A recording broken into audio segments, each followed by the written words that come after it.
business owner တယောက်အနေနဲ့ကိုလုပ်နေကြဖြစ်တဲ့ daily job တွေလည်းရှိမယ်နောက်ပြီးတော့ကိုယ့်ရဲ့ business နဲ့ပတ်သက်ပြီးတော့ TikTok ပေါ်မှာ TikTok video တွေတင်ဖို့ကိုလည်းကိုကတာဝန်ယူထားရတယ်ဆိုလို့ရှိရင်ကိုလုံးနေကြ daily job တွေနဲ့ဒီ TikTok video creation ကိုဘယ်လို balance မျှအောင်လုပ်အောင်လဲဆိုတာဒီနေ့ပြပြချင်ပါတယ်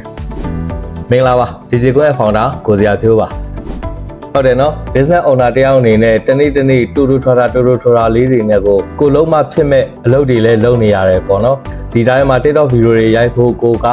service လည်းမအပ်ထားဘူးကိုကပဲတာဝန်ယူထားတယ်ဆိုလို့ရှိရင် TikTok video တပုတ်ရိုက်ဖို့အတွက်ကိုအလုပ်တွေကြားထဲမှာအချိန်တွေပျောက်ပြီးတော့လှုပ်ရှုပ်နေတာတွေအများကြီးရှိတယ်နော်နောက်ပြီးတော့အချိန်မရှိလို့မတင်ပြလိုက်ပါဘူးဆိုတော့ business owner တွေလည်းအများကြီးရှိမှာပါဗျအဲ့တော့ကိုလုံးနေကြ daily work တွေနဲ့ကိုရဲ့ TikTok video creation ကိုဘယ်လို balance မျှအောင်လုပ်ရမလဲဆိုတာကိုဒီနေ့ကျွန်တော်ပြပြပေးပါမယ် Okay ဆက်ကြည့်လိုက်အောင်နံပါတ်1အနေနဲ့ကိုကတိကျတဲ့ schedule ထားဖို့လိုပါမယ်ဥပမာကိုကတစ်ပတ်မှာ2ပုတ်တင်မယ်လို့ဆုံးဖြတ်ထားလို့ရှိရင်အဲ့ဒီ2ပုတ်ကိုဘယ်နေ့ဘယ်ရက်မှာလုံးဝပြီးအောင်ရိုက်ပါမယ်ဆိုတော့တန်တစ်တာချထားရမယ်เนาะတခြားကိုလုံးနေကြ daily work တွေနဲ့ရောထွေးသွားလို့မရပါဘူးနောက်နံပါတ်2အနေနဲ့ခုနကကျွန်တော်ပြောတဲ့ schedule လုပ်တဲ့နည်းလမ်းနဲ့အဆင်မပြေတဲ့ business owner တွေဆိုလို့ရှိရင် beat shooting လို့ခေါ်တဲ့နည်းလမ်းလေးအသုံးပြုလို့ရပါတယ် beat shooting ဆိုတာကတော့ကိုတစ်လမှာပဲဖြစ်ဖြစ်တစ်ပတ်မှာပဲဖြစ်ဖြစ်ဗီဒီယိုဘယ်နှပုတ်တင်မယ်ဆိုပြီးတော့ကိုတတ်မှတ်ပြီးသွားလို့ရှိရင်အဲ့ဒီဗီဒီယိုအပုတ်ရေကိုတစ်ရက်ထဲအပြီးတစ်ခါလေးရိုက်လိုက်တာဖြစ်ပါတယ်ဆိုတော့ကိုအားတဲ့နေ့ပဲဖြစ်ဖြစ်ဒါမှမဟုတ်ကိုအလုပ်ပါတယ်လို့ယူဆတဲ့နေ့ပဲဖြစ်ဖြစ်အဲ့လိုနေ့မျိုးမှာ beat shooting ကိုတက်အချိန်ယူလိုက်ပြီးတော့တစ်ရက်ထဲအပြီးကိုဘယ်နှပုတ်ရိုက်မယ်လို့ယူရထားလို့ရှိရင်အပြီးရိုက်လိုက်တာမျိုးဖြစ်ပါတယ်ဒီနည်းလမ်းကတချို့တွေအတွက်အဆင်ပြေတယ်တချို့တွေအတွက်တော့တိတ်အဆင်ပြေမှာမဟုတ်ဘူးเนาะ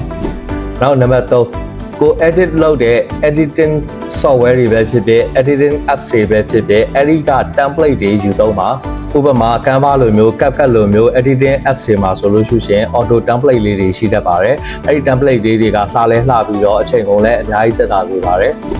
နောက်နံပါတ်4ကကိုလုံးနေကြ daily work တွေမလုပ်တဲ့အချိန်နားနေတဲ့အချိန်မှာ TikTok video တွေကိုဖန်တီးကြည့်ပါဒါကဘာပြောတာလဲဆိုလို့ရှိရင်ကိုရုံးကိုစောစောရောက်တဲ့အချိန်ဒါမှမဟုတ်ဆိုင်ကိုစောစောရောက်တဲ့အချိန်အဲ့ဒီအချိန်မှာဘယ်သူမှရှိမနေသေးရင်ဒါမှမဟုတ်ကိုလုံးဆရာအလုပ်တွေအတွက်အချိန်လိုသေးတယ်ဆိုလို့ရှိရင်အဲ့ဒီအချိန်လေးတွေမှာ TikTok video လေးတွေဖန်တီးကြည့်ပါနောက်ပြီးနေ့လည်ထမင်းစားနားတဲ့အချိန်တွေနောက်ကိုရုံးကပြန်သွားတဲ့အချိန်ဒါမှမဟုတ်ဆိုင်ကပြန်သွားတဲ့အချိန်ကိုမိသားစုကိုအချိန်ပေးပြီးလို့ရှိရင်လည်း TikTok video လေးတွေအဲ့အချိန်မှာဖန်တီးလို့ရပါတယ်ဒီနည်းလမ်းလေးကတော့ကျွန်တော်တော်သဘောကျပါတယ်ကျွန်တော်ဆိုလို့ရှိရင်တော့ကြုံလို့ရိုက်လိုက်တာပဲပေါ့နော်အဲ့တော့ short form video တစ်ပုတ်ထုတ်ဖို့ဆိုလို့ရှိရင်တကယ်တမ်းဗီဒီယိုရိုက်တာဒီ10မိနစ်15မိနစ်ထက်မပိုဘူးသေးလားဘယ်မှာတစ်နေကြတာလဲဆိုတော့ကိုဘာပြောရမလဲဆိုတော့ content ဆိုစဉ်းစားတဲ့အပိုင်းကတစ်နေတာဖြစ်ပါတယ်အဲ့တော့ content ဆိုအချိန်ယူပြီးတော့ဒေတာလေးလုပ်ပြီးသွားလို့ရှိရင်တော့ဗီဒီယိုရိုက်ဖို့အတွက်ကအရင်မပင်ပန်းတော့ဘူးเนาะကျွန်တော်တို့ဆို next level ရောက်သွားလို့လားမသိဘူး content တစ်ပုတ်ကိုဆိုခေါင်းနဲ့ရောက်လာလို့ရှိရင် separate တွေပါတော့မရေးတော့ဘူးကြုံတဲ့နေရာမှာလက်တန်း solve လိုက်တော့တာOkay ကိုလည်း business owner တယောက်ဖြစ်ပြီးတော့ daily work တွေနဲ့ပဲအချိန်တွေကုန်နေပြီးတော့ TikTok video တွေဖန်တီးဖို့အဆင်မပြေဘူးဆိုတဲ့လူတွေကျွန်တော်အပေါ်ကပြခဲ့တဲ့၄ချက်ကိုစမ်းကြည့်ပါတိတိတတ်တာလေးအချိန်ကုန်တက်တာပြီးတော့ကြာလာလို့ရှိရင်ကိုက TikTok video creation အတွက်အရန်ယူအားစိုက်ထုတ်နေရတယ်ဆိုတော့စိတ်ရှိတော့မှာမဟုတ်ဘူးเนาะကျွန်တော်တို့လို next level ရောက်သွားရင်ပေါ့